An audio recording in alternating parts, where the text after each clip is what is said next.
What's going on, ladies and gentlemen? It's your boys over here at Three Man Weave. I'm your co-host CJ. Here, my lovely co-host ZD on this Wednesday, November 19th night. How are you doing tonight, ZD? We got a big slate that's ahead of us, and we have some interesting topics that we're going to be discussing with the audience today. But how are you feeling tonight? Man, you know, hey, bro, I'm above ground, man, and the Lakers are sitting pretty atop of the West. I can't really complain at this point. I mean, we're getting W's against the Cupcakes, but I've said it on here the last few weeks. We got to take, whatever we can get, and we gave up like 130 points last night to the Jazz. Am I excited about that? Not really. I ended up having a pretty good day today, but I stayed up pretty late to watch our team have to come back in the second half for some reason. And yeah, I don't know. I feel like our record's a little bit fraudulent, honestly. But I am excited to talk about some of the topics we got. Talking about the East versus West, man. How the East ain't been getting a ton of love in the playoff picture. Obviously, we didn't talk about this last time, but the Pelicans did fire Willie Green, so what they're going to do out of that. I think James Borrego is going to be the interim, but he's a great coach. He was in the talks for the Lakers head coaching position that ended up going to JJ. So, and you guys know we signed JJ to that extension, so he's our coach for a little while. Obviously, we got the Thunder game going on right now, but they ended up smashing the Pelicans, and then we got a W versus the Jazz. So I'm here. Three Man Weave is in the house. We live, and I'm feeling pretty good. But what about you, my man? How you doing?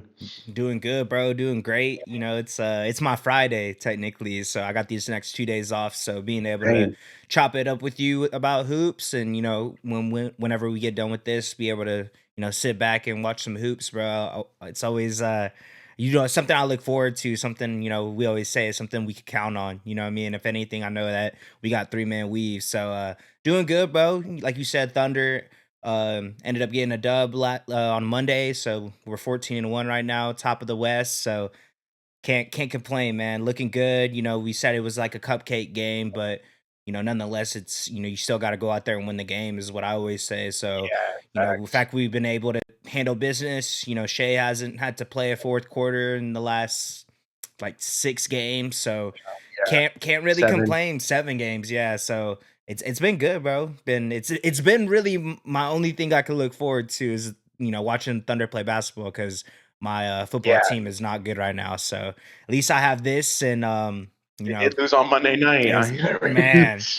Raiders did not Oh, look good, that's so not the we sport, know we're not man. gonna talk about that. But being able to just watch the Thunder play at a high level on a night to night basis Basis, is yes. incredible. So feeling good, bro. Feeling great. Ready to chop it up with you about some of the topics, and then obviously preview some of the games that we got tonight. So excited. Yeah, I mean, hey, over the last 5, your team has beat their opponents by 19.7 points per 100 possessions. So you're winning by like 20 points a game right now. It's kind of hard to do the analysis, right, and have it be in full. I think, Jeremiah Fears, right? I saw a little bit of it, but he had like 24 points. He looked really good. I sent it to our group chat. Mm-hmm. But Lakers, yeah, I mean, start off the game, man. Wearing the city jerseys. Those are really dope this year, just by the way. If you've caught some basketball, you've probably seen a couple maybe online or whatever, but saw ours last night. It was pretty cool. LeBron, 23 seasons in the NBA. I mean, what he's doing at this level for his age has just never been seen before. If you're a LeBron hater, I don't know what you're doing. You probably get off this show right now. You could just go watch another one because Thanks. I think he's the GOAT. I know you say that as well. Mm-hmm. But just before the tip, it's kind of a little bit of history there. But anyways, yeah, we get into the game, 13-4 run, Utah Jazz. I mean, Keontae George, me and CJ were chopping it up about him. I know you were able to catch a little bit of this game, but Mm-hmm. we started off so slow, bro. So. And we've been doing that the last few games, honestly. Just our offenses looked, and I know LeBron out there definitely changes some things. It was his first game back. I didn't mention this, but Adu Thero made his debut as well. I didn't say this on the last pod that didn't come out, but we are having some new people come to our team. So it does change the dynamics and everything like that. So I did understand the slow start, but bro, seeing Keontae, I think it was more about the Jazz, right? And Mm-hmm. obviously the Thunder have that top 8 protected pick, so Yes, they're sir. hoping the Jazz are not doing too hot. But so far, they're actually in the playoff. They're in I think the 10th seed right now, which is a play-in spot. Keontae George and Larry Markkinen were just on fire. They had a couple other guys hit some threes, but the Lakers were able to get it going over the first quarter. Luka started to get going. I think he had 6, 8 points. He did a couple of these fadeaway step backs that he does. He really likes to work out of the post. And I did write this note down. You know, CJ and I have spoken about it a few times on recent podcasts, but Luka's shot selection, man, at times, you know, I know you've noticed it too, but his like he plays these games with the opposing players sometimes where if, you know, one guy's going off, he wants to get his get back and whatever, and he kind of forces his shots. And that's not something that you want to see from your superstar player. I was saying it on the live stream. It's like the Luka show, right? And sometimes I don't necessarily want to watch that. But yeah, I think that first quarter, you know, the Jazz really hit us where it hurts. They were able to score like 36 points, and you know, it's just a testament to their offense right now.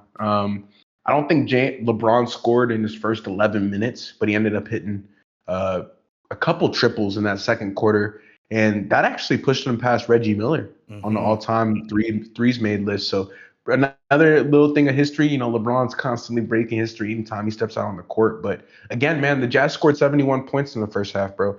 Their offense was on fire. The announcers did mention, you know, I was watching the Lakers broadcast, but the Jazz are one of the better three-point shooting teams. We haven't done a ton of analysis on that, but I definitely saw that in last night's game, man. I haven't seen a ton of Jazz games, to be honest with you. Ace Bailey did have a punch out as well in that first quarter. So I was, you know, he's on my dynasty team. I was hyped up about that. But the Jazz are exciting, bro. Yep. The 71 points in that first half kind of speaks to their offensive game plan. And, you know, you told me this before we got into it, but Will Hardy does a really good job, bro. I think their defensive game plan for Luka is not the point I'm trying to hammer home. They didn't double him. They didn't put a lot of defensive pressure on Luka. He ended up finishing with 37 points. But the way that they ran the offense, playing fast, shooting threes, and playing through Keontae and Lowry. I mean, Keontae George and Larry Markkinen finished. I think Keontae George had 22 points at halftime. Lowry with 23. So like, those guys are pretty decent scorers, you know. And I think again, it's more of a testament to the Jazz. I think the Lakers have shown weaknesses defensively. We gave up, you know, I counted over 20 paint touches in the first 14 minutes of play. And again, that's pretty unacceptable. I've came on here and griped about that. But in that third quarter, that's really where we took control of the game. We went on a 21-5 run. LeBron had made I think he made a little layup also in the third quarter that helped him extend his streak, the double-digit streak, which I knew was in jeopardy actually when he was in this game because he wasn't scoring a lot in that first half. I think he only had 6 points. But if you guys don't know, LeBron James has scored double digits every game he's been in since 2007, I think so. He ended up getting that layup, finishing that out. But yeah, we went on that little run. Austin Reeves was playing extremely well in the third quarter. LaRavia had a really good game too. I think LaRavia finished with 16 points. And I saw it on the Real app. They'd be doing these little Pokemon things, and it was kind of like Jake LaRavia, Austin Reeves, and Luka Doncic. You know, Luka's Charizard, obviously, but they got the whole evolution. And it's just funny because we do got a trio of white guys that be showing up. I think LaRavia had another really good game, and he was probably our biggest X factor in this game, especially in that third quarter. And we were just able to get it done, man. I think overall, right now, where my team stands on, I said the record was a bit fraudulent, is we have played some weaker opponents over the last few games. I think we had played the Pelicans, the Bucks, and the Jazz. But the thing that really does bother me here isn't necessarily how we won. It's more of the defensive issues, bro. I think last night was a pretty glaring visualization of that. And you know what? I've said it on here a lot of times, but defense has been our issue the last few seasons, and we're not going to beat a lot of teams if we're giving up 130 points to the Jazz. They had a really good offensive night. They shot over 38% from deep last night. So, like we've said it in this league, man, it's tough because when teams hit threes, any team can beat any team. But I think the paint touches is something that I'm really concerned with. So, like I said, we went on that 21-5 run in that third quarter. Fourth quarter was more of the same. I think Luka Doncic got pretty busy. I've been concerned with the amount that he's talked to the refs. He hasn't gotten a ton of texts either, but yeah, just his scoring and his ability to get assists, man, and really control the defenses. I know him and Ayton have developed a lot of chemistry. I saw it in the first quarter. You saw it in the fourth quarter a little bit more as well. But that pick and roll duo right there is going to be pretty scary going forward. And I think we were able to get this win. It's not Again, anything to write home about, and we've had better performances before. But I think, I did want to bring up our offense was blazing in this game. We scored 140 points. It was the highest, I think, the highest total of the season so far. So I did want to bring that up. We did put on a great offensive display, but it was against a poor defensive team. They don't have the greatest interior, right? Walker Kessler not being there. I think, we haven't spoken about that, but he is injured for the season, and I think that void is what we took advantage of. Luka was able to get into the paint. Same with AR; they were able to get deep and find their spots, and that's kind of what you get. That's the recipe that you get. You get a W because of that. You're able to touch the paint, spray it out to your shooters. I've spoken to CJ about it. We have a couple guys on our team that shoot a high volume of threes, but us collectively, we don't shoot a ton of 3 pointers. So we do have to increase the volume on that regard. I think that's why this game was closer than it needed to be because the Jazz were hitting so many threes, bro. I forget the guy's name. Mamu, what's his name? Mamu. I'm gonna say Mamu. He was hitting a couple of them threes in the first quarter, and I'm like, who is this dude? But Oh, they got what's his last name? Svi Mikhailuk. Yeah, yeah, yeah. Mikhailuk. Mhm. Mikhailuk. That's his last name. But bro, like he He was just over was, here hitting 2, 3 triples. I'm yep, like, man, like in the going on a little corner. 6-0 run by himself, and Mhm. that push that really closes runs, and also it was increasing their lead in the first half, but in the second half helped them close the gap a little bit, and I think that's where we're most vulnerable. So you saw some of the vulnerabilities last night. Obviously, our offense shined. Luka Doncic, I mean, first in points per game so far this season through 15 games. We said it on here before, but after 15 games, these games do count. I said it to CJ, if you get 12, 13, 14 games behind, you're most likely cooked. The way that Luka's playing is the way he's going to be playing for the season. Now it's just, can we get the wins behind it? Can we get the counting stats right for him to grab that MVP, like you were saying in your prediction? And I think Shea's got a little number on him. You're about to talk about him in a second. Obviously, the Pelicans game was definitely less interesting than this first half of the Lakers and Mhm. Jazz game. But yeah, I'm thankful, bro, because my team is winning. And like you said 10 minutes ago, you can't really complain, even if it's against a worser opponent, a Mhm. team you should beat, because that's how it is, and we got to take every win that we can get. But yeah, we played pretty well last night in the second half. I think LeBron with the 12 assists also is another key thing here. He looks to be like he's wanting to be that passer. He's looking to be that facilitator, and it showed in the box score last night. And yeah, our team's doing well. I do think our record's a bit fraudulent, but yeah, from what I saw last night, just the defensive issues again starting to bleed through, and we need to be better. We just need to be better. I don't think it was one of our better wins this year, even Mhm. though we did put up 140 points. Mhm. Yeah, no, yeah. I was talking to you before we started. I was watching the first half of the game, and then once it got to the third, I started laying down and ended up falling asleep. So didn't really get to watch it, but bro, that first half was incredible. It was up and down. The pace was, modern day basketball, chucking up threes and playing defense, and it was great, bro. Keontae George, like you brought him up, and Lowry Markkinen, like they proved to me that like they're really good at basketball. You know what I mean? Obviously, we knew that they're in the league, they're good at basketball, obviously, but just seeing what they were able to do against the Lakers, like this is one of the better teams in the West, and like you said, Jazz are in a play-in spot, so they're in a better situation than that what I thought they would be in at this point of the season, especially losing Walker Kessler. I didn't really expect them to be Exactly, able to win games, but I think it's just the way that their offense is. It seems like they're playing fast, kind of like how the Heat are. You know what I mean? Obviously not as fast, but I'm pretty sure they're up there with their pace, unless they just started doing it in these past couple of games. Because like you, I have not been watching that many Jazz games, but from what I saw yesterday, man, I might have to lock in and yeah, like yeah, you said, that we have their first round pick this year. It's top 8 protected, so kind of rooting for them a little bit at this point. You know what I mean? Because that'd be crazy for us to get another high first round pick. But yeah, no, it was a great game, bro. Like you said, we were talking about it a little bit before we started recording as well. Luca definitely has his moments in the games where it seems like he's trying to get back at another player for what they just did on the offensive side of the court. And, I was noticing that a lot. And like you say, he just kind of forces up some bad shots and, 18 seconds left in the shot clock, pulling up from half court pretty much. So logos. just, the shot selection with Luka is I feel like that's always questionable with him, but when he makes it, you don't say anything. When he misses is when we have the conversation. And obviously it's not really affecting his stat line besides the percentages, but he's still gonna get 30 plus a game at this point. You know, like you said, we're 15 or we're he's played 15 games. You know, we kind of are seeing the type of player that he's probably gonna be for the rest of the season. And it's just seeing if y'all can turn those into wins because he's going to fill up the stat sheet. We know that's what Luka could do. But no, that was from what I was able to watch, probably Banger. one of the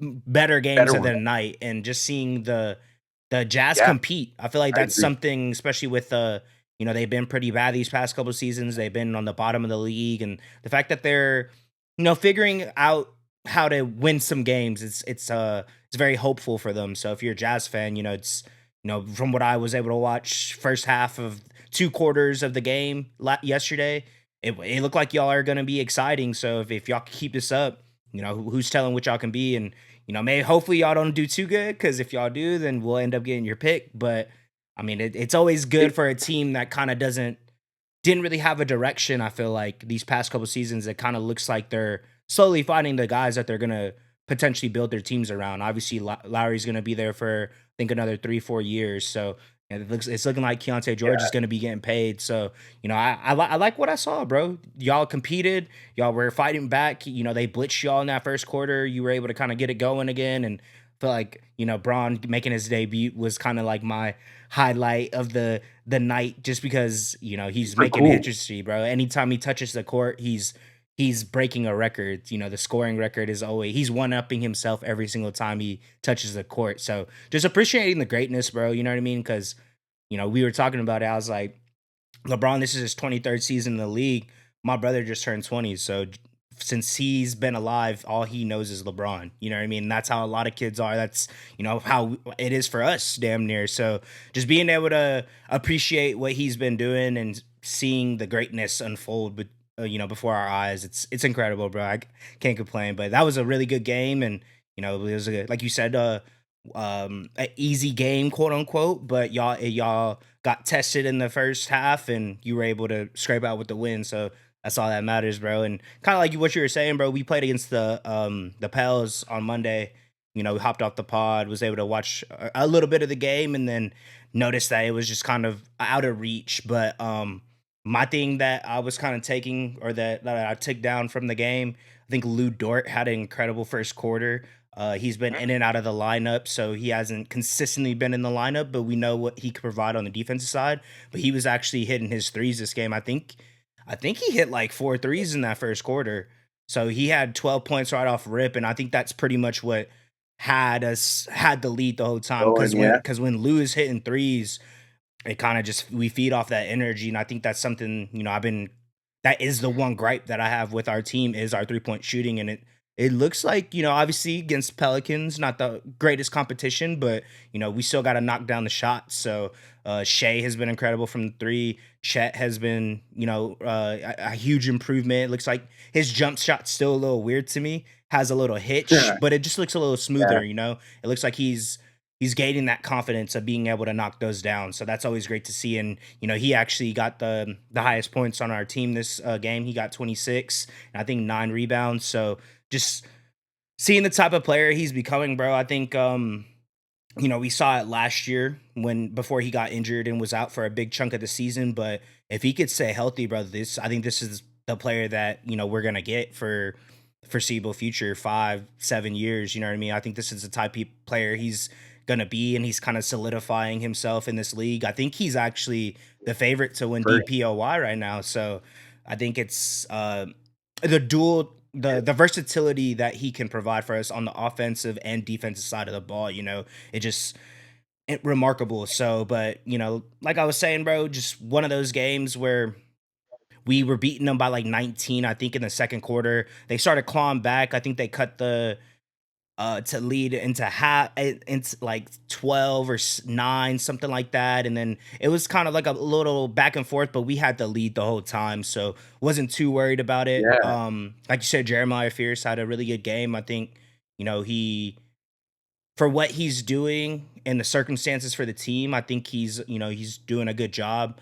Derek For Queen, real. he's on my dynasty team. Saw that he kind of filled up the stat sheet a little bit. Got 2 blocks, got 2 steals, had 6 turnovers. But obviously, we're the best defense in the league. So he's a rookie. It's kind of find his footing, but just what he's been able to do for them. I think him, Derek Queen, Jeremiah Fears, like they need to be getting 30 minutes a game. No questions asked, 100%. especially with the injuries that they got. Zion's out, Jordan Poole's out, DeJounte Murray's out. You know what I mean? Like they have that injury report every game is a laundry list. So you got to Yeah. play your young guys. You got to let them go out there, get the feel for the game. They're your first round picks, high picks in this draft. So you got to let them get a get acclimated to the what an NBA game feels like and just competing. I think that's something with the Jazz that I was seeing was the fact they were just able to compete against the Lakers. I want to see that from the Pelicans, bro. Just let those guys go out there and play. Yeah. Sadiq Bey's been doing Good take. a decent,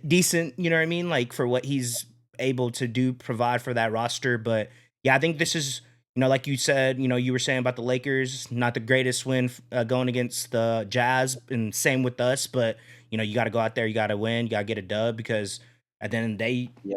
that's all you can really ask for. And the OKC is Yeah. just, I think that we're just kind of proving the league that we it's us and then it's everyone else. And I think we'll figure out where that everybody stacks up. But as of right now, I think Playoff. we got the Yeah. target on our back, bro. So Yeah, you like I think in this game I watched some of it, but it's just the depth thing. Like I think iHeart had like 16 like the Thunder have so many people that can impact the game and the Pelicans just don't have anybody. mm-mm. So it's like I think it's interesting because in a game like this, you're probably looking at the Pelicans more than your own team because they'll probably win, barring something. Right. Anything can happen, right? If Anything, the yeah. Pelicans would have hit 53s, Mm-hmm. then they might have won, right? But I think Jeremiah Fears played really well, and I think Lou Dort was guarding him, and that's an all defensive player, and he looked very comfortable. And like CJ said, it's more about how the Pelicans shape up versus the Thunder because I think the Thunder have already proven themselves at this point. I think they were up by like 18 or 20 in the Mm-hmm. third quarter or something like that. Mm-hmm. And it's just, I know the Pelican. We'll talk about them in a second, obviously later when we get to our topic. But they're going through some things right now, and it's kind of dark over there in New Orleans. But they have they have like lights at the end of the tunnel. They have a bright future, and I think playing Fears and playing Queen is most important for them. But yeah, man, you see the void with Zion Williamson not being there. Obviously, Jordan Poole would help them out a little bit, but the Thunder are just so dominant on defense. It's hard to ask. Uh, well, Pelicans are bottom ranked defense as well, but bottom tier offensive Offense. team in the NBA Mm-hmm. to score 130 points. I think they scored 109 points in this game. So Mm-hmm. they actually scored more than what the Thunder were allowing. Yeah, So that's true. only four more, but does something. So yeah, there's not much for you to really say there on that one. I think how many games do you have against the Pelicans now? You guys have played twice now, so only two more. We have one more. One more. Mm-hmm. Okay. And So yeah. that's Oh January, end yeah. of January. There's only one more time where you have to do this analysis. So Yeah. hopefully it makes it a little bit easy for you. But yeah, let's go through the games now, and then we'll wrap up with our topics, and then we'll go watch some hoops. Yeah, let's do it, bro. All right, my man. So these are the games. They're starting from 6 to 7. I'll start it off first. First game was at 6. This game started an hour and a half ago. It is 7:25 Central right now. But first game, Rockets Cavaliers. This one is at 6 p.m. This one's actually on ESPN. So they got it figured out, CJ. And so now you got YouTube TV, you got all your stuff. You go watch this one. Mm-hmm. But the Rockets are going to be without Tari Eason, DFS, Fred Van Fleet. The Cavs are missing Jalen Tyson, Darius Garland, Max Strus, and Sam Merrill was listed as a game time decision. So who knows if he ended up going. But CJ, storylines for this matchup, my man. Top 10 defenses and offenses clash. Now, we know the Houston Rockets, bro. I know we spoke about KD because of what I was doing in my dynasty a little, 45 minutes ago, but the Rockets just look so good. I saw a stat. I think him and Şengün on the court, they're like beating teams by 14 or more points, which is pretty crazy. And then the balance, whenever KD does go to the bench, I think Şengün is still a +8 with just Şengün on the floor. And then When Şengün goes off and it's KD, they're like a +7.5. So they're just very balanced. It makes sense. They're beating teams by 8 to 10 points a night. They're top 10 in net rating. And then the Cavs, I mean, they're a pretty solid defensive team. We know that the Rockets are number one in offense, so they are going to have a tough task tonight. But I think the Cavs have put up a great fight, especially with being hurt, having so many guys out. We know Evan Mobley is the reigning Defensive Player of the Year. He was in our conversations for DPOY this year. Hasn't done a ton on that side of the ball, to be honest, and probably won't win it, to be honest with you guys. So that take isn't ending up being, that great, but I'm sure he had a good game against Giannis the other night, and I think this defense has shown us what they can do this season so far, even with all the injuries that they've had. So that'll be an interesting matchup. And then, some other things. The Rockets are also first in offensive rebounding rate. For people that don't know, that also contributes to your offensive rating, but the Rockets' rebounding rate is 40%. So 2 out of every 5 shots that go up, they're getting offensive rebounds and scoring. So watch out for that. Steven Adams is averaging like 5 offensive rebounds in 20 minutes a night, and then Capella's getting like 3 in like 10 minutes a night. So it's just some of that probably won't hold up, but there is a reason why they got those two bigs, right? And it makes sense. They're very big. They play very well, and I think the Cavaliers surrender a decent amount of offensive rebounds. So we'll have to see. Jared Allen and Evan Mobley haven't rebounded as well as they have in the past this year, which is interesting. But hopefully they clean it up. And then, yeah, Donovan Mitchell, bro. I mean, we've talked about him the last couple podcasts, but he's going nuclear. I mean, and he's doing it again. It's going to be a banger of a game. I was really excited to watch this one. I feel like this one's going to have some tempo. I know it's not the fastest playing teams, but we should see a lot of points scored. And we talk about efficiency with the Thunder all the time. They don't play a ton of possessions per game, but they are getting a ton of points per possession. Mm-hmm. I think the Rockets play a similar style. So seeing Kevin Durant, seeing Donovan Mitchell, we got a couple star-studded matchups in this one. Should be a pretty fun game, man. And I've been, I keep my eye out for the Texas teams. I've been, those are the games we'd probably be able to catch if we do go see one. Spurs, Rockets, Dallas, like those are the teams. So, hopefully we get to Paycom Center. I know you want to go too, but as of right now, my man, the Rockets Cavs. So we'll see how that one shapes up. I think it's going to be a banger. I think the Rockets were up when I last checked, so not too sure. But we'll see. Next game, moving on to the East, man. I guess the last one it was a interconference battle, East-West, but this one's all Eastern. 6 p.m. Hornets Pacers. This one's interesting. The Pacers got a laundry list of injuries. Johnny Furpey, they're going to be missing Furpey, Aaron Nesmith, Cam Jones, Quentin Jackson. Then the Hornets are going to be without Liam McNeely, Brandon Miller, Grant Williams, and Josh Green. And I think Trey Mann was listed as a game time decision. So hopefully he ended up going. He's been awesome this season. You got him on your dynasty team as well. But moving on to the storylines, the Pacers, brother. I know we talked about them last time. They ended up losing again. So now they're on an 8-game losing streak. And the Hornets are also on a 3-game losing streak. So these two teams right now are kind of trending downwards. Liam McNeely injury is disappointing. Wanted to see him a little bit more during the season, but hopefully these two teams can turn it around. I've caught a lot of Hornets basketball. They compete. They're not a pushover team. They're not a cupcake team. I mean, I'm gonna try to do a better job of not calling like the Jazz a cupcake team because they can't compete. But like the Hornets play well. They play with pace. Konkanuppa looks really good. LaMelo Ball does spread the ball around. Simon looks good. I think Kalkbrenner looks good. You brought him up last time on this pod, but I think he's leading the league in field goal percentage. Obviously, he's shooting from 2 feet or less. But the point is the Pacers, the Hornets have great players. I think they just haven't put it together. And I tell you, they have a bunch of pieces that don't really fit. They're all kind of guard wings, and like they don't have a clear just LaMelo runs the point, but then they have all these guys that just play around him, and it's tough. It doesn't lead to a winning formula. And then the Pacers, on the other hand, bro, they're just hurt, and they are right now. They're just not a good team. It's just plain and simple. They don't have a ton of bench scoring, which we thought would shine in a moment like this. They don't get it. Pascal's done a good job this season. He did you saw him what he did against the Thunder. I think his mid-range game is. I've seen a couple games from the Pacers. His mid-range game looks great. The best I've ever seen it look. So like he's not the problem. Nembhard hasn't been in the lineup. Mathurin just got back. Nemhard and Matherin are both going tonight. I think the Pacers end up winning this game, by the way, CJ.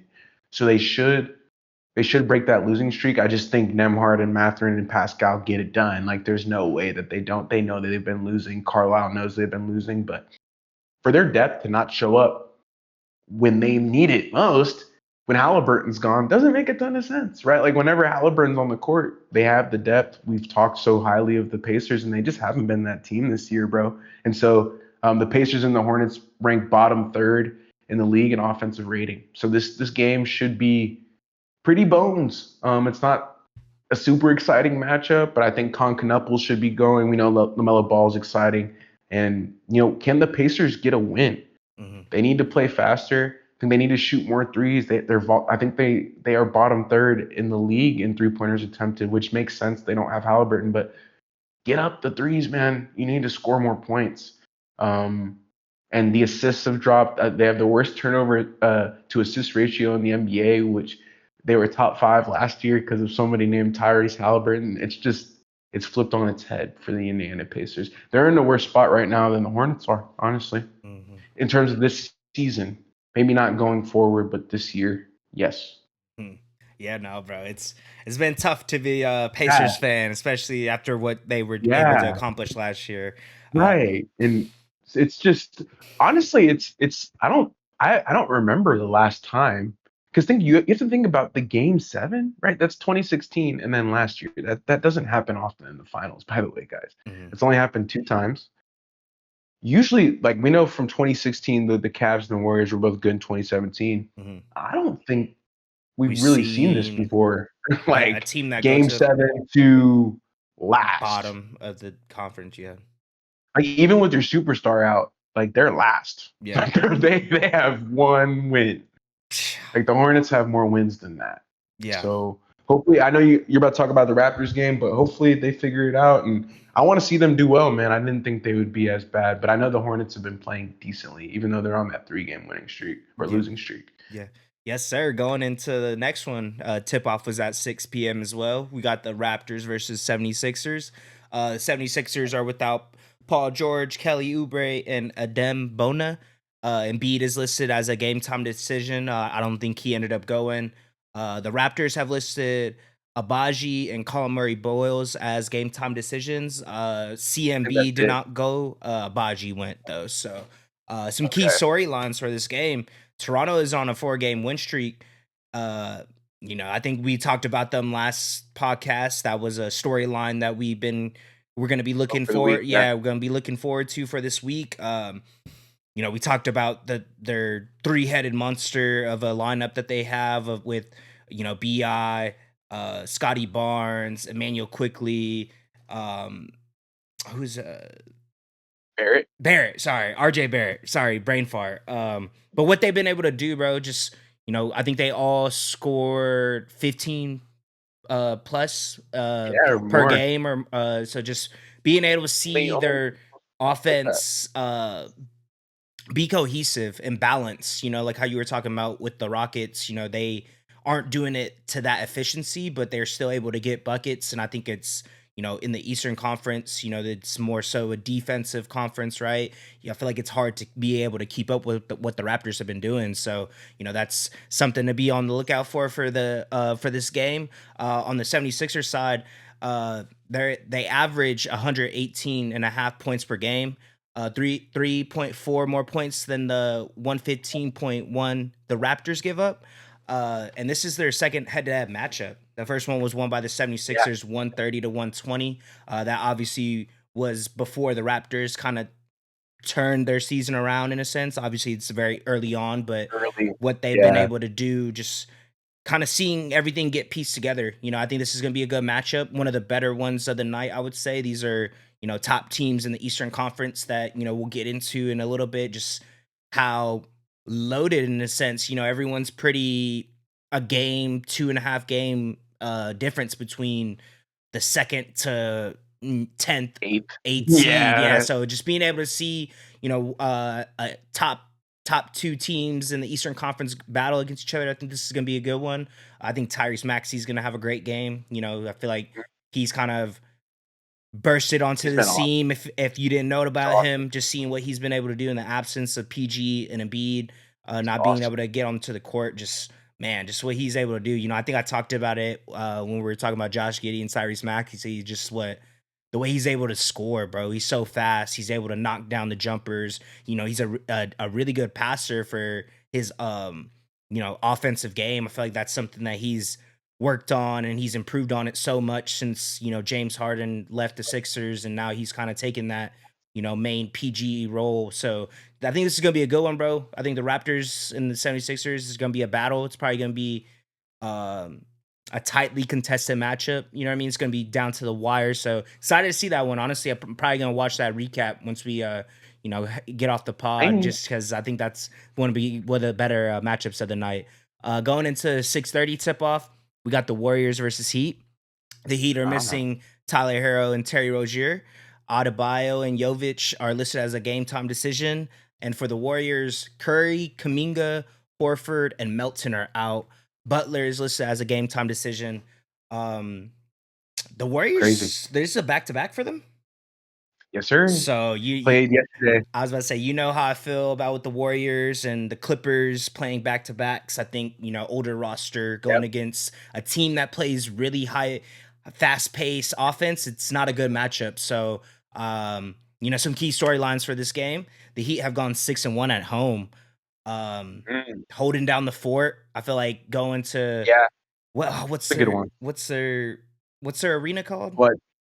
What did they change it? They They changed it. changed it. Was it? It was something. God, I don't want to. I don't want to say what it is if I don't I know. I got You you. have to look at it. I'm gonna look it Yeah, up you have because to I look at can't it. think of it. It's gonna upset me. It is Cassia Center. So Oh, okay. what they What is that? I don't know honestly. Like whose brand is that? Because I would have never guessed that. I had another name. Because I think It's they had a changed it. it's a software company based in Miami. So Okay.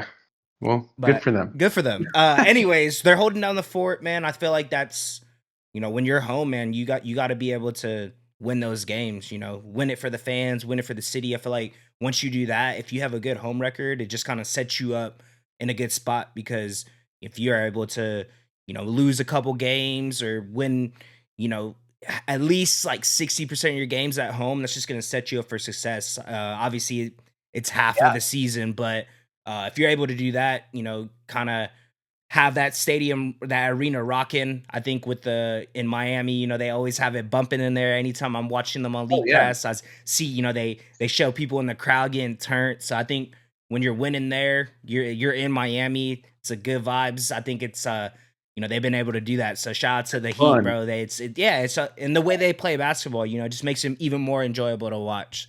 Uh, Saying on the Heat side, Miami is second in the NBA, averaging 124.6 points and is shooting 48.8 from the field.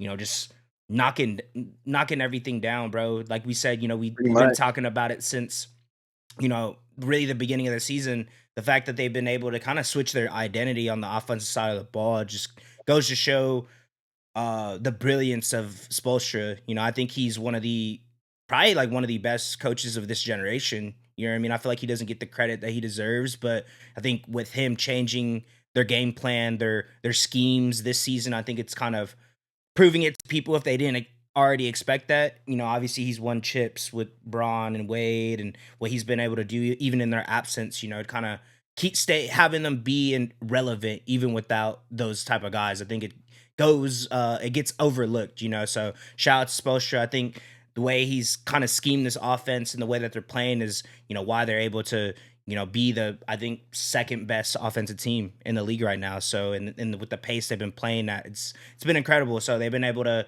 get everyone involved. Triple J, Jaime Jaquez Jr. I saw there was like two Triple J's, right? Jaron Jackson Jr., Jaime Yeah. Jaquez Jr.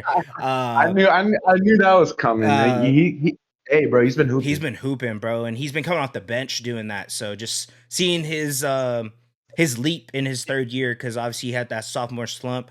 Now he's kind of turned his season around this year. So seeing what he's been able to do, I think man, the Heat just we always talk about it, bro. That Heat culture, I feel like it's a real thing, and what they've been able to do offensively, I think it's just gonna translate to, maybe not them winning more games, but just being more competitive in a lot more games because it's hard to be able to keep up with the type of offense that they're running. So stay on the lookout for that if you haven't already. We try to tell you all that, but keep an eye on the Heat's offense and on the Warriors side. Warriors are 5-5 in their last 10 games, and I think that's something that we're kind of seeing with whenever Steph Curry isn't really able to get it going, who's the Yeah. next guy Are to they step good? up? Obviously Jimmy Butler started the season really well.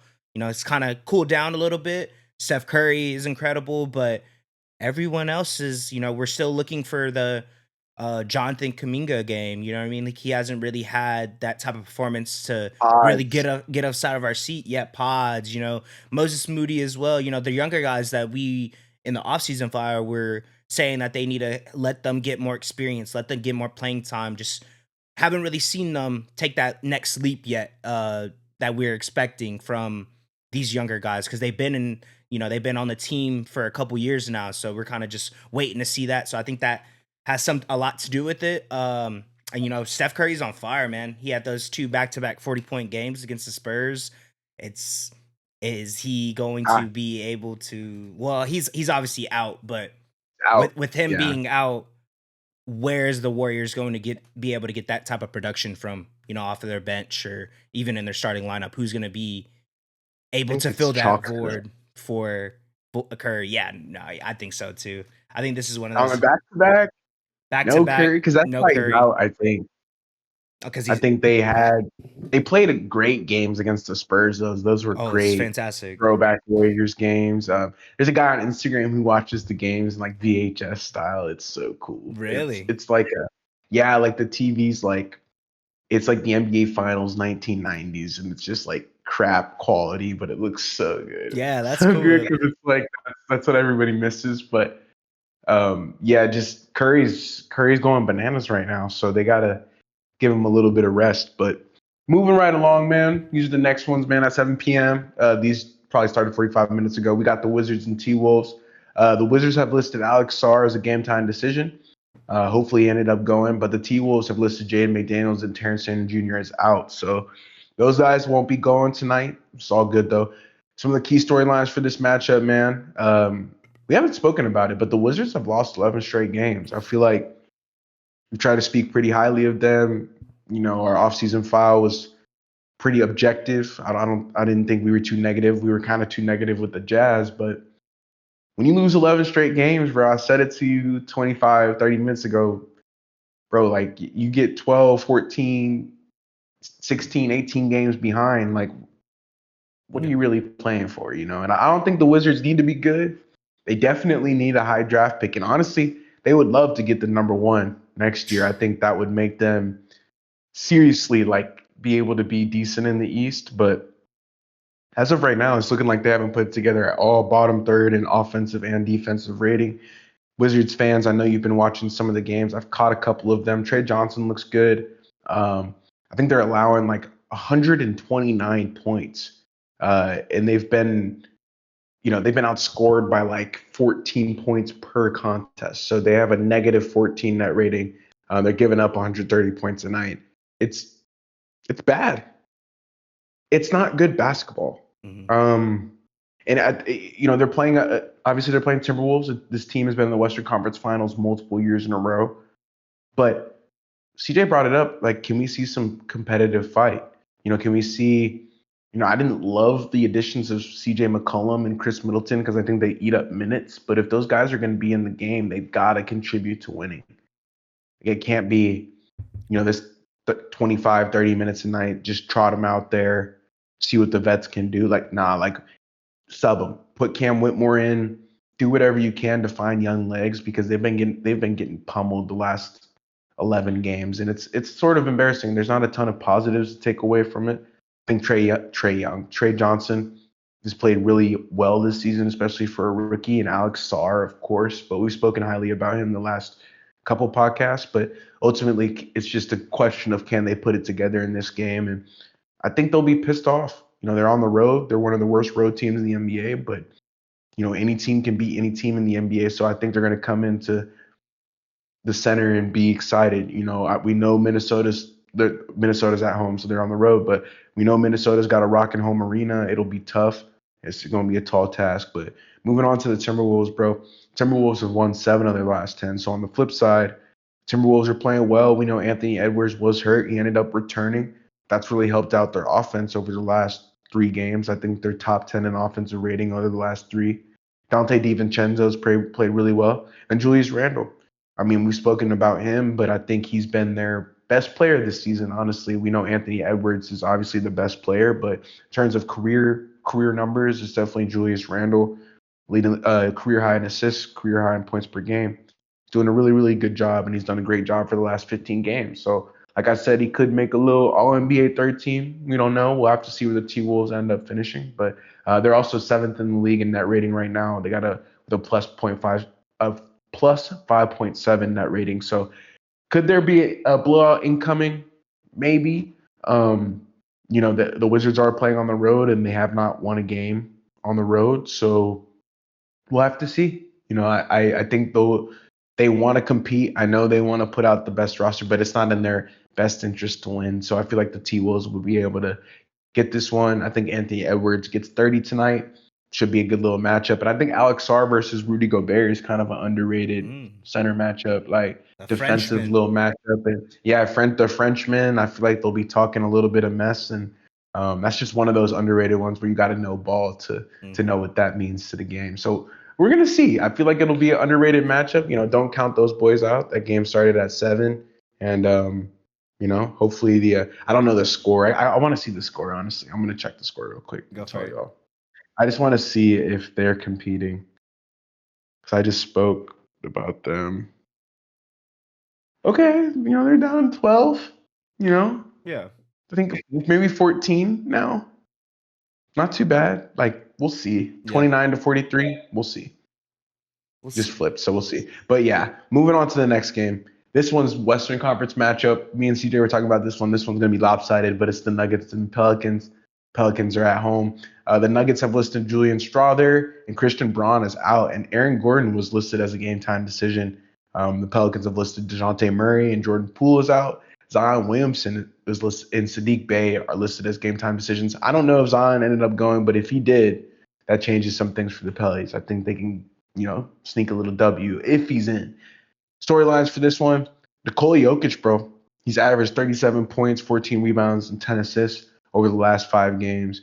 We spoke about Jokic on our Monday podcast that hasn't dropped yet, but he's got a storyline of the week, and for good reason. Number 1 in the MVP race. He's been, I think the Nuggets have the 2nd best offensive rating in the league right now. They're outscoring opponents by like 20 something points when he's on the court. And I think it's just a testament to his greatness. He's continued to do this over and over.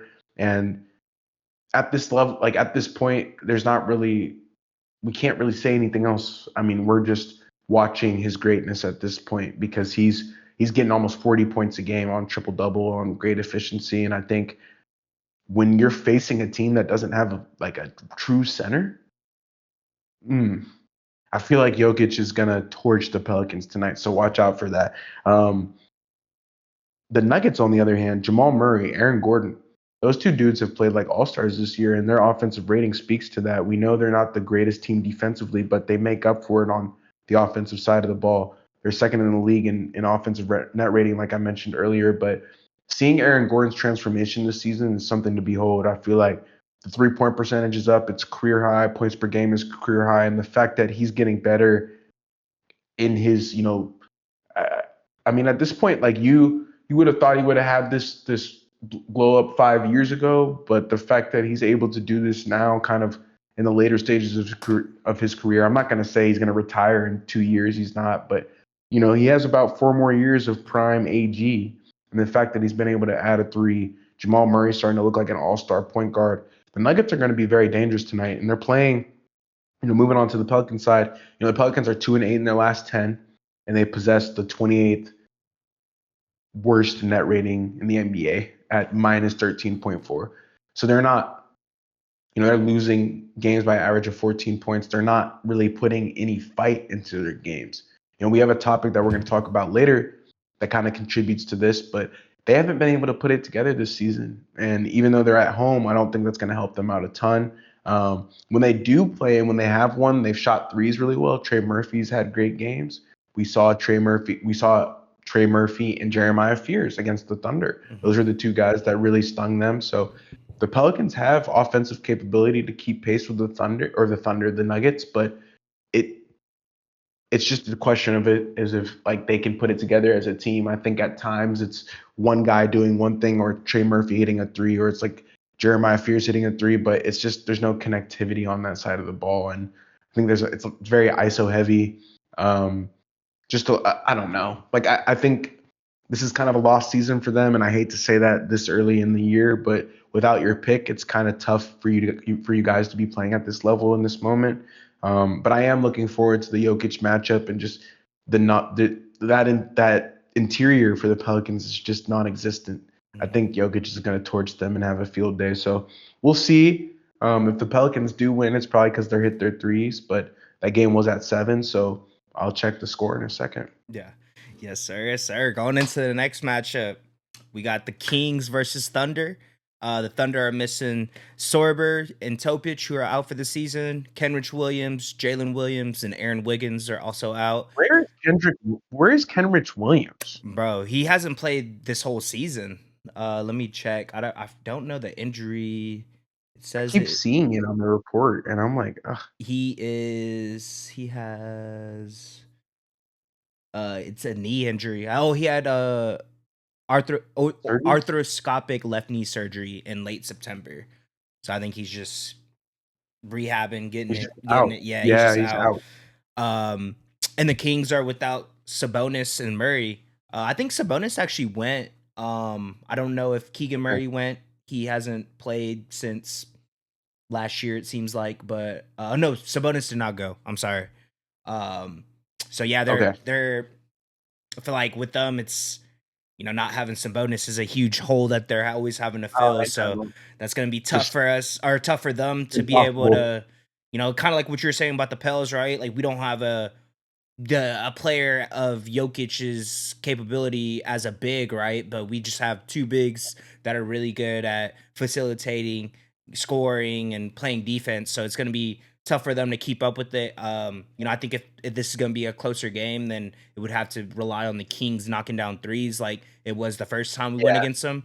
Uh, Yeah. but they have the capability to do that. But some of the key storylines for this game: the Thunder are on a 6-game win streak. The last 5 games, the Thunder are a plus 19.7 net rating. That's first in the NBA over that span.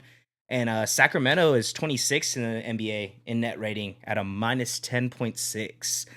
The Kings have lost 7 straight games to the Thunder, dating back to December 14th, 2023. Can the Kings steal a win on the road? I brought it up, bro. It's going to be a tall task for them to do that. We were just talking about Miami being really good at home. I think we're undefeated at home right now. We're 6-0, so we hold down the fort at Paycom Center. We have the Kings number for the last going on 2 years. It's going to be a tall task, but like I said, if they're able to knock down their threes, Dennis Anything. Dennis Schroeder has been kind of a ghost lately, so it's interesting to see what he can do because we know he has moments where he can, have a spark of offense and kind of energize a team. So I feel like if he's able to do that, that's also a key X factor for them to be able to win this game. But realistically, bro, I think this might be where it is 40-46. We're up right now with like 4 minutes left in the second quarter. It's a lot closer than what I was expecting it to. If we start out slow, that's always how teams are able to, pounce on us and kind of make the game a little more competitive heading into the second half. But we know that the Thunder are a great third quarter team. We end up, coming out at halftime, get able to switch the game plan, whatever is going on, and we can kind of lock in. So I think that's kind of what I'm expecting from this game. Third quarter, kind of blitz them a little bit, and then hopefully Shea's able to sit out this fourth quarter. You know what I mean? But Yeah. if he's not, then I feel like it's crazy to say, but we haven't seen him play a fourth quarter in 7 games. So if he does play, I'm not mad at it, right? But if we're able to let him, build up a lead in that third quarter, let him sit the fourth, I'm all good with it. Get those fresh legs for the postseason, baby. But I think the Thunder would take care of business, bro. Not having Sabonis is like I said, a huge void that they'd have to fill, and I think that is a main contributor of their offense flowing so well whenever the Kings are able to get wins or be competitive in games. So, obviously I said it was a 6 point game whenever I looked at the score, but um, I think the Thunder are able to scrape out this They'll get win, it. bro. Yeah, they'll get it. And head into the 8:30 game. Starting to get later into the night. These games have not started yet, so it is just a preview of what we think. Preview. Knicks Yeah. versus Mavericks on ESPN. The Mavericks are without Jalen Brunson, or the Knicks are without Jalen Brunson, OG Anunoby, and Kevin McCullough Jr. The Mavs have listed Flag, Lively, Martin, and Gafford as game time decisions, and Exum is listed as out. Some key storylines for this game, man. The Knicks are 0-4 in road games, and the Mavericks are 3-7 on their home court. So it's gonna be interesting to see what this looks like. A team that has not won on the road and a team that isn't good at home. So we'll see how these two teams are able to stack up against each other. Obviously, we know everything that's going on in Dallas right now. I think they're one of the better defensive teams in the league, actually. I think I saw that their defensive rating is like top 5, but offensively, we know that they're not able to really, put the ball in the basket with Kyrie and AD being out. So it's kind of hard for them to be able to really produce Like, offense yeah, they consistently. don't. They don't. I think they only have one or maybe two double-digit scores. Yeah. Is it Flag and AD? Uh, yeah, but no, I think it's like three. I think it's three or four. I think Delos, Clay, Flag, 80. Mm. So yeah, have not really been able to get the offense clicking, but you're going against a team that's bad on the road. So let's see if the Mavericks are able to scrape out this dub. Going against a beat up Knicks team. We'll see. We'll see. Can the Knicks withstand Brunson being out? Obviously he was walking around in the boot. We know the type of player Jalen Brunson is, able to take over big moments.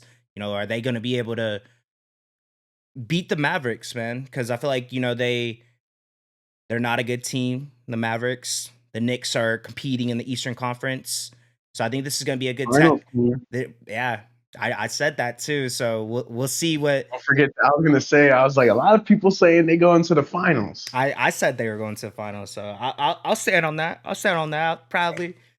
Obviously not right now. I don't think so, but yeah, no, just are they going to be able to withstand that Jalen Brunson injury, man? He provides so much Yeah, offense for them. Cat's been doing, pretty well in the absence of Jalen Brunson. He dropped that 31 points in that first half and then kind of went ghost in the second half. But I think for them to be able to withstand this injury, they're going to have to. McCall Bridges is going to have to step up. Landry Shamet might have to have a game. You know what I mean? You're going to have to get a performance from guys that, Miles McBride, one of those type of guys on their roster where not that you're not expecting it, but just we haven't seen it consistently throughout the season as of late. So who's going to be able to step up in Jalen Brunson's absence? And the Mavericks are 2-8 in their last 10 games and have a net rating of -6.8 over that span. So have not been playing good basketball. Cooper Flag hasn't. I mean, he's been all right. Like I don't want to say did all he's right. bad. It's just kind of we talked about it whenever when we talked about Nico getting fired. Just he's being asked a lot upon from a rookie, especially the Much. Yeah, circumstances of the roster and the franchise as of late. So not gonna hold that against him, but the Mavericks, that being said, just have not been good this year. So we'll see if they're able to scrape out this dub. I think this might be a little more competitive than a lot of people will think. Brunson being out, I agree. Anunoby being out. I think I agree. I think Flag's gonna have a good game. Me too, He's bro. gonna I get think he one of gets the 20. yeah, I was about to say that. Low key. I was dead ass just thinking that. I think he's gonna get like a 25-5 type of game. You know what I mean? Like or not a staple, a game from Cooper Flag that we're kind of accustomed to seeing. You know what I mean? So that's Yeah, I we'll get think used this is to gonna that. be a interesting one. You know what I mean? I'll be locked into it. It's gonna be the later game, so it's gonna be 6 sitting p.m. on the couch chilling. You know what I mean? Yeah. I'm excited for it. Yeah, bro, I like that. I like that. I can go with that. That's the one on ESPN. This one's at 9. This is for the late hoop heads. But we got the Bulls versus the Blazers. The Blazers have listed Matisse Thybulle, Blake Wesley, and Scoot Henderson is out. Um, Jerami Grant and then Drew Holiday are game time decisions. We'll have to see if they end up going. The Bulls have listed Zach Collins is out, and then Trey Jones and Jalen Smith are also listed as game time decisions. We'll have to see what happens with the injuries, but key storylines, man. Chicago is third in the Eastern Conference in fast break points with 18.6 per game, and they're also third in pace. So they're playing really quickly. Chicago is one of the better teams in the East right now. We've spoken pretty highly of them, but they have cooled off, right? The Josh Giddey, Kobe White injuries did hurt them. We know they lost that crazy game to Utah. I think it was like 150, 147 in double overtime. And yeah, I mean, Chicago's going to be 500. They're going to be in the mix. They play very fast. They play really good basketball. I think they're actually one of the teams that have a ton of guys in double figures. I think like 10 or more. I think, I could name like 5 guys right now that are averaging that on the Bulls. So the Bulls have a really deep team. They've been able to utilize that. I think Billy Donovan just has them playing way quicker than they were able to play with DeMar DeRozan and Zach LaVine. Isolation heavy scores, guys who don't get a ton of assists. You flip the script to your identity being Josh Giddey, who shares the ball, gets everybody involved. You see what Nikola Vucevic can really do, who's been really, really, he's played really well for them this season, or Trey Jones, what he's able to do when given opportunities. The Bulls have a really deep roster, bro, and it's funny because so do the Blazers, right? The Blazers, I think Kobe White's impact on offense will change the Bulls team a little bit, and I think he'll be able to add some more punch than originally was going to be there without him. But I mean, the Blazers are a pretty hefty defensive team. They can guard. We know if Drew Holiday's in the lineup, that's going to be annoying. The Blazers also average 122 points over their last 10 games, and they're also second in pace. So this is going to be one of the faster games that we have on the slate. I feel like it's going to be very high scoring as well. These two offenses are very potent. The Blazers have a bit better of a defense than the Bulls do, and the Bulls have cooled off the last few games. But I think seeing what the Blazers did, we did beat the Blazers with our B team, but they did have a decent game. Denny Avdia played really well. He's played at an All-Star level this season, and I think Josh Giddey has played at an All-Star level for the Bulls. So seeing that matchup will be interesting. And I think Thiago Splitter, man, just hats off to him coming in after a crazy situation with the Chauncey Billups thing and getting the ship right. I feel like Portland has a lot of hope, and obviously the Bulls do as well. But I think that's more of a situation they're trying to figure out. The Blazers have like Shaden Sharp, Scoot Henderson, like Avdia. Like that's a real core right there that'll probably end up being pretty good in the West. Shaden Sharp looks really good as well, and I'm excited to watch this one, man. I'll probably obviously we're getting wrapped up with the pod. These will be the games that we can watch that are live. So I'll be tuning in, man. A pretty, like I said, the Bulls are third in pace, the Blazers are second in pace. It'll be a fast paced game, and Chicago's been one of the better teams in the East. So I think both teams will most likely be competing for a play-in playoff spot, and we'll have to see, man. But this is one of the more exciting games on the night where if you were looking at the schedule before we got into the season, you probably would have said, nope, not for me. Yeah. But that's why we like the NBA season, man. Mm-hmm. Yes, sir. Yes, Yeah, that's sir. gonna be But hey, exciting. CJ, I got a question for you, dog. New Orleans Pelicans. Mm-hmm. You think they're able to get to 500 this year? It's gonna be tough, bro. It's gonna be really tough for them. They have to, right? With their situation, not having their first round draft pick this year, you're in a spot where you need to. You need Not to. saying that they can't, but from what I've seen so far this season, it doesn't look like they're going to. Honestly, like they might be a little under 500, but I don't think they're gonna get above it. I don't know. It's like you said it earlier, bro. What are they 2-12?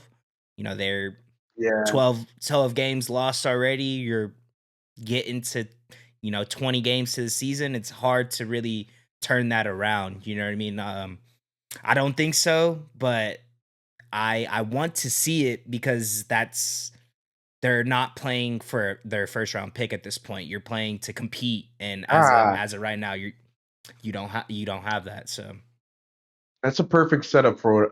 So For those who don't know, Willie Green was dismissed after the ugly 2-10 start with the Pelicans.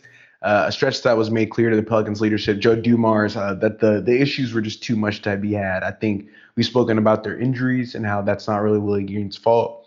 You started to see the team implode on the court, right? And he wasn't able to grab a hold of that locker room, and that's what you end up getting. I think he exits with an 150 to 190, win-loss record, so he has an overall losing record. And New Orleans was still a bottom five team in both offensive rating. I think they had a 107 offensive rating, and then bottom five in defensive rating as well, with at 121.2. So when Willie Green left, this team was still in shambles. Joe Dumars was hired as the GM to come in and make changes, and I think he did write a memo to the team citing the lack of inconsistency, the lack of identity. It wasn't just the losses. There was more to it than that. Obviously, the Pelicans are not in a great spot, but I did want to bring up this stat real quick. I think they were the first team in NBA history. With their first 3 games, they lost by 30 points, right? And they allowed 120 points to those teams. So not only did they lose by 30, they gave up more than 120 points in those 3 straight games, back to back to back. And that's just unacceptable, man. If you're down 30 and you're also giving up 150 points, it's different when it's 70 to 40. Right. But if you're losing 150 to 90, there's just no fight. So I think Joe Dumars and the city ended up getting tired, and they told Willie Green to pack a bag. Overall, my thoughts on his tenure were that I think early in the years, the Willie Green years were happy. Mm-hmm. I'm gonna be honest, man. I saw a lot of smiling, Brandon Ingram getting to it. Who else was on those teams, man? Alvarado was in the corner trying to steal things. I saw a lot of joy in this team, and that joy has been stripped over the last year. And for whatever reason, since they lost Dyson Daniels, it's been tough for them to find a resurgence, especially on the defensive end, which is oddly where most of their problems really originate. I think Jeremiah Fears, Zion Williamson, Jordan, they have good players for on offense, right? It's not really. They can score with the best teams in the league, but it's just I don't see any consistent identity on defense. Man, it's I think Joe Dumars saw that as well, bro. I think New Orleans named James Borrego as the assistant head coach. We spoke about it for a couple seconds before we hopped in, but he was in the running for the Lakers head coaching spot and the Knicks head coaching spot. He ended up not getting it and staying with New Orleans, thinking that this was going to be because mind you, let me paint this picture. They're in the NBA Cup Finals or the semis, right? And they end up getting beat pretty bad by my squad. I think from that point on, everything just sort of unraveled. This was a team that had playoff hopes. They were, things were looking on the bright side. And now with one trade, everything's kind of shifted. And it's just forced so much pressure on James Borrego to get it done. I know Dumars did name him the interim for the rest of the season. There's just so many question marks that come up with the Pelicans at this moment. I don't know if they can be answered this season, right? I don't think they can suck. You did a really good job of breaking that down, but there's no way in hell they can lose games and then give their pick away. So they need to find every possible way to get back to 500. Their schedule does, there are some easier parts in their schedule. I think they play the Jazz twice. They play the Nets one time as well. They have a couple winnable games where, I think they ended up, did they beat the Nets? Yeah, I think so. That's what it was. Yeah, I think they already beat them once. Mm-hmm. So it's they're kind of already getting the cupcake schedule, whatever. So they need to win those games for sure, but then they need to compete against a team like the Lakers, against a team like the Thunder, against these high-powered teams, because you never know, man. You give yourself a chance whenever you hit a couple threes, but I am interested to see what James Borrego can do with this roster. It's not completely broken, and they do have some hope. DeJounte Murray will come back someday. Mm-hmm. He will. Mm-hmm. He may never be the DeJounte Murray that he was for the Spurs, but he might be even 60% of that would give the Pelicans something, right? Or he'd be able to play himself into some sort of trade value so you guys could get something back. There's a lot of options that, well, I'll just say it. They could always trade Zion Williamson, man, and get a restart. It's not the end of the world for the Pelicans, but to do that would signal a complete failure. It would mean that you're done with it. Mhm. And so the fans of New Orleans would be like, wow, the Zion Williamson era came and went. He barely played. And he's out the door, and who knows what's going to happen with New Orleans. But as of now, they're really under 500. Like I said, the 12, 13, 14 games back, you got to start making decisions. The beautiful thing about Dynasty is I own my picks. I can lose, and it makes sense. But when you trade your first round picks expecting to be great and you're not, you get a recipe like this. So the Pelicans let go of Willie Green. James Borrego's the interim head coach. And like CJ said, they are still 2-12. Mhm. They're looking for answers. Yeah. Yeah, no, it sucks, bro. I kind of texted you, Willie Green wasn't the greatest coach, right? But I feel like he was able to keep them in playoff contention. You know what I mean? I feel like for the Pels, that's kind of all you can really ask for, but it just got to the point, started off the season so slow this year. You gave Joe Dumars no real other option. You know what I mean? Like we said, Yeah. they don't have their first round pick. They need to win, and you haven't been able to do that. They just needed to change a culture. You know what I mean? And not even saying that Willie Green was bad, but he wasn't great. Right. So Yeah. he was kind of in between. Like I said, always made it to the NBA Cup semis. Was an 8 seed that went against us and ended up losing, but at least you made the playoffs, right? And I think that's you have to be able to build off of that type of stuff. And for them to kind of flip their season around, you're gonna have to get production from Zion. I mean, he's your best player, and we haven't really seen him on the court that much this season. And Jordan Poole has been out of the lineup. Your I guys know. that you were expecting to be able to play have not been doing that. So it's tough for them, bro. They had no other choice but to fire him, especially after this terrible start and the circumstances of where your franchise is. So it's understandable. You know what I mean? You can hopefully James Borrego ends up kind of turning it around a little bit, and then we'd be looking at this later on in the season, like, oh, they ended up getting it together, proving me wrong, being able to be 500, for all I know. But until that happens, bro, it's Yeah. you can't That's why I really, asked. yeah, you can't Because if they can, and if they can somehow get the 10th seed or something, that makes it a little less worse. Not better per better, se. It's yeah, still not your pick, and it's still going to be a decent pick, but at mhm. least it won't be the 1 One, yeah, or the 2 or the 3, hmm right? Because Derek Queen and Jeremiah Fears are great. hmm Like that's one of, like, luckily their developmental staff is awesome. They always draft so well. hmm Like, they literally always draft so well. So it's not an issue. But it's the fact that they gave up that pick in the 2026 draft, which is so loaded. hmm It's so good, so good. So we'll talk about that later on our draft recap episode. But yeah, man, the Pelicans need to make a decision now. Like, are you guys going to be winning games, or are you guys going to have to be sellers at the trade deadline hmm to try to win games? Because they might sell Zion Williamson for I their first round pick. They might. I was about to They say I you wouldn't be know surprised at this point, honestly. Yeah. You answered the question. If they can't get to 500, that's what the front office will do. I don't think Joe Dumars has. He didn't draft Zion Williamson. He doesn't care. Yeah. I don't think he really cares. I think he's looking at it really objectively, which is good for them. So that's the Pelicans talk for right now. Obviously, we got to talk about coaches leaving the NBA. Hats off to Willie Green. He had a pretty good run with them, but it's come to an end, man. But CJ, let's talk about the Western Conference and the Eastern Conference, how it's shaping up after 15 games. I don't know if you got ESPN pulled up, hmm but let's just go through it real quick, man, and end it off right for the people. Give them a little breakdown after 15 games, because after 15 games, CJ, what do you think I'm going to say? Who's better, the Eastern or Western Conference? Yes, I was going to say, who better, the East or the West? Because we're going to see. People have been talking a lot of mess about the East, Yeah. So I wanted to pull this up just so you guys could see. Let's go through it. Let's go through it, man. So, starting off, you want to start off on the East or you want to start on the West? Start on the West. So, Let's go through the guys, West. starting off Because on the, who's number one? we know who number one is. The Oklahoma City Thunder are number one right now, 14-1 in the league.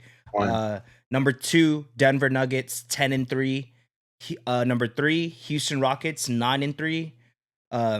Lake Show, baby, 11-4. San Antonio Very good. Spurs are at 5. They're 10-4. Minnesota Timberwolves are at 6, who are 9-5. Phoenix Suns are 7th at 9-6. Golden State's 8 at 9-7. And then Portland is at 9, 6-8, and then Utah Jazz are 10th right now at 5-9. 11th Clippers 4-10, Memphis 12 4-11, 13th Mavs 4-11, Sacramento 14th 3-11, and then at the bottom of the conference we got the New Orleans Pelicans at 2-12.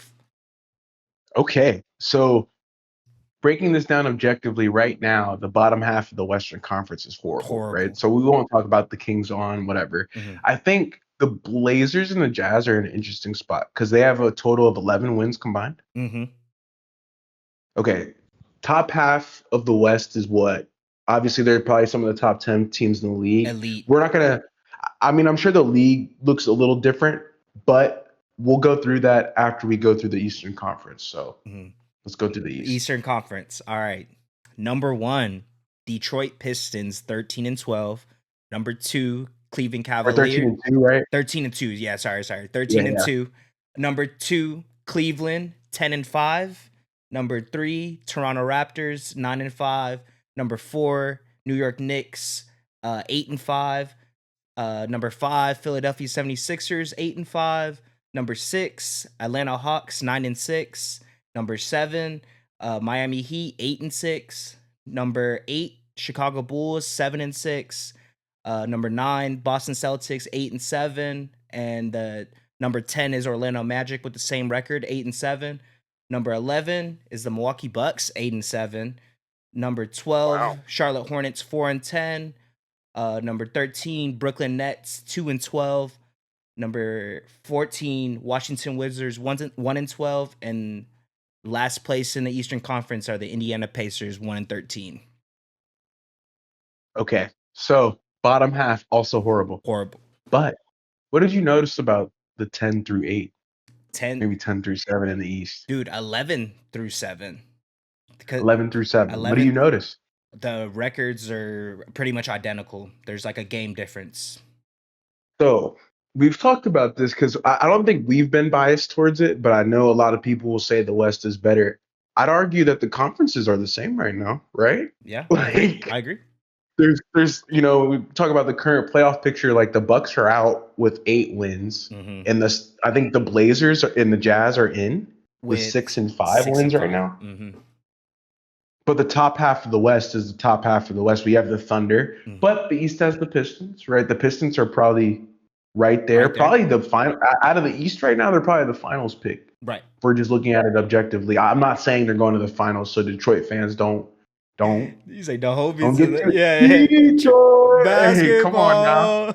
Yeah, but just saying, like if we're looking at the parity side of everything and how we've said, this league is in good hands, and I did want to bring this up because I feel like we don't always go through the standings. Mm-hmm. It's interesting, bro. It is interesting to see the Eastern Conference be so tight in the middle, Mm-hmm. and I think the West is just so top heavy. But at the bottom, it's not that competitive. Mm-hmm. It's actually less competitive than the East would be. Mm-hmm. So it makes you question some things, right? Like, it's a Western Conference in good hands. We're going to see how the records shape up later, of course, and this will probably just be a conversation that we had early in the season. Right. But it is something to bring up, and it's something for our viewers to watch for, man, because I think the Eastern Conference does have some parity. You heard the Celtics there, too. They're somehow in a playing spot, right? Like, I didn't think they would make the playoffs. Not the way they were playing 2 weeks ago, right, when they hadn't got a win yet, or 3 weeks ago when we dropped that one. So it's like, now you see how some of these teams are shaping up. And I think it just goes back to the question you asked me, bro. Like,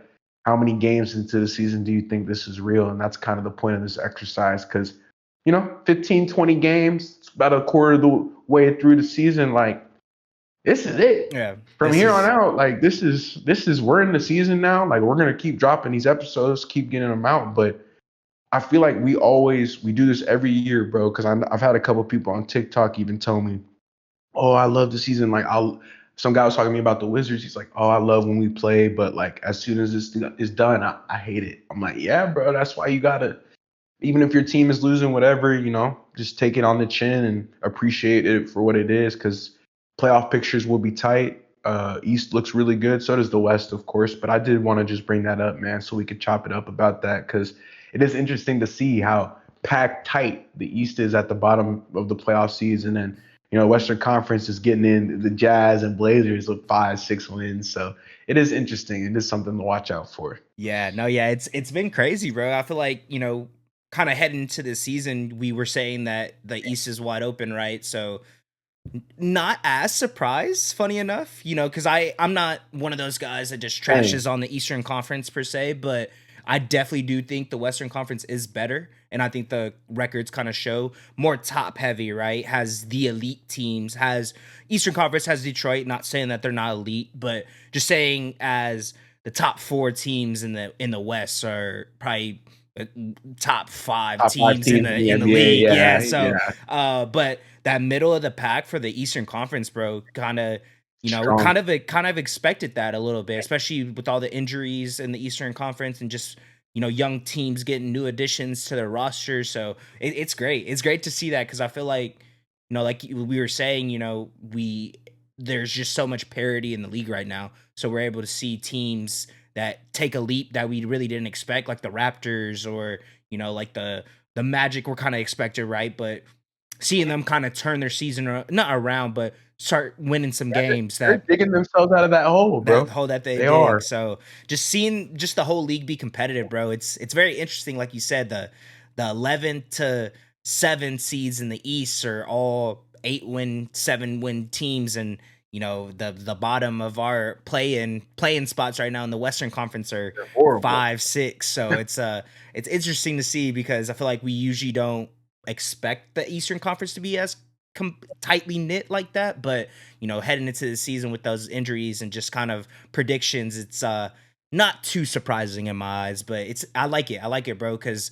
they one of these young teams can burst onto the scene and potentially make a little playoff run or win a playoff series for the first time in X amount of years. So it's Yeah. exciting. It's exciting in the league, and can't complain, bro. Just being able to see good basketball on a night in night basis. I think that's what I've appreciated so much from this season so far. Yeah, 100%. It's like probably the best start of a season I can remember in a while. Just all teams firing all cylinders, and I'm praying that we're healthy right now. Lakers are healthy, and it's one of the rare times in the season we might be healthy. So I'm gonna say that, and I'm just thankful for that. And gonna get the show on the road. We don't play until Sunday. We play the Jazz again on the road. Who knows? Might end up losing that one because of the way we've been playing on defense, and they The are way on that they, fire. They yeah, shoot even better at home. So I don't know. I think Keontae George, like, we're not going to double anybody, so they'll probably get 30 again. I don't think JJ is like that. Like, he's going to let Lowry and Keontae George do his thing. I doubt they'll double Luca. It'll be the same type of game. I think mm-hmm. it'll just come down to who makes their shots. And I think AR just needs to get more touches on the ball. I think he's been phased out of the offense a bit, especially on the ball, just in the pick and roll. So hopefully he gets more assists, but we'll see. You think LeBron is gonna have like a crazy offensive explosion of a night, or do you think he's gonna keep it steady like how he did yesterday? I think his steady will be like 18 to 20. Like, if he scores 17 and 9, like, that's like a good game for Braun right now. Mhm. I don't think he's going to be getting 45 or 50 like how he was 2 years ago, but Right, who knows? Sometimes he might be hot, and I'm sure if he's hitting from three, if his shot looks way smoother, way so smoother. he'll probably shoot way more threes. And yeah, I just Reeves had one assist. I didn't talk about it during the analysis, but he only had one assist, which that's not right. That's not right. Like, somebody, like, yeah, I was gonna say somebody that means he wasn't touching the ball. Mm-hmm. Like, he would, like, Austin Reeves, I think, would rather pass it. That's Mm-hmm. how I knew. I was like, this isn't right. Like, that means Luca and LeBron are touching the ball too much. Like, they got to kind of, I think it's more of a give it up to get it back. That's why it does frustrate me, bro, because I think on the Thunder, I see it. Like, they give it up to get it back, and like they know they're getting it back. On the Lakers, it's like the ball stops here. Mm-hmm. Like, you throw it to Luca, you ain't getting it He's gonna back, shoot it. bro. Yeah. Dang, I can't believe I said that at the end of the pod. Like, but the, like, they're not, like, the possession ends here type thing. mm-hmm. They're very, oh, I swung it twice, and now AR is going to get to the pick and roll. Whereas, like, the Thunder, they give it up, like, to get it back. Like, it's very, it's very a sharing atmosphere, whereas the Lakers is more like I'm gonna get mine. Mm-hmm. So I don't like that, honestly. Yeah. No, yeah, that's something I noticed too. Very like your turn, my turn type of offense. Your turn, my turn. That's what I was looking. Thank you, bro. I could not find your turn, my turn basketball. It's that like sometimes it works, sometimes it don't. Mm-hmm. Yeah. Yeah, bro. Who do you play? Who do you play after the Kings? Do you know? Or I don't Uh, know. That's I didn't put it in the thing. That's why I we don't. play the. Sorry, looking at the schedule right now. We play That's the fine. Jazz on Yeah, I was gonna Friday. say I don't. Yeah, yeah. So y'all don't play for a little while after this one, right? Yeah, we don't play till Friday.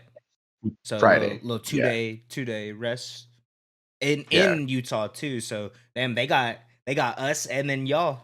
And then us, right? Yeah, but they'll be at home. Like they don't have to go anywhere. I think they're gonna fight, bro. I They I are. just you said it earlier, but I just think the Jazz are a competitive bad team. Mm-hmm. So they're gonna play the Thunder well. Like I think they hit their threes, and the altitude always causes problems. It's very hard to play in Utah. So Yeah. I don't like that game, honestly. Like I'm nervous that that's a sketchy loss, but Yeah. we'll see. Yeah. No. Yeah. Me You know? too, bro. I mean, not for y'all, but maybe for the I Lakers. was gonna say just the way that obviously defense is better than the Lakers, but if they're able to shoot threes at the level that they were Yeah, it against changes y'all, every. then yeah, Yeah, it changes the whole game plan. So off of that one game, I'm not gonna lie, I was like, man, obviously I'm scared of the small, Jazz. Yeah, small, very small sample size, but I was like, man, that this game might be a little more interesting than what I thought it was just looking at the schedule. You know what I mean? But no, I'm excited, bro. I think that's gonna be a good one. About to watch this Sacramento Thunder game. yes, Was there sir. anything you wanted to say before we head out of here, bro? Nah, bro. Just yeah. Like I said, I'm thankful for my team's health. Hopefully, guys can come back. You know, Giannis, Wemby, everybody's hurt right now, so it's Everybody. just tough. But yeah, just I'm going to get in the games and just watch the hoops. I think I got a couple recaps I got to get through, and you know, we appreciate you guys' time. You got anything else you want to say though? No, man. Hopefully Thunder could get this win, be 15-1, first team to reach 15 wins this season. Yeah, no, man. That's about it for me, bro. Thunder up, Season highlight. season highlight. We're stacking them up this year. But if y'all liked and enjoyed this episode of 3-Man Weave, don't forget to leave a like, comment, subscribe, and we'll see y'all next time, man. Peace. Three man, three Peace. man, Thank three you guys. man, three Three man. man. Three man.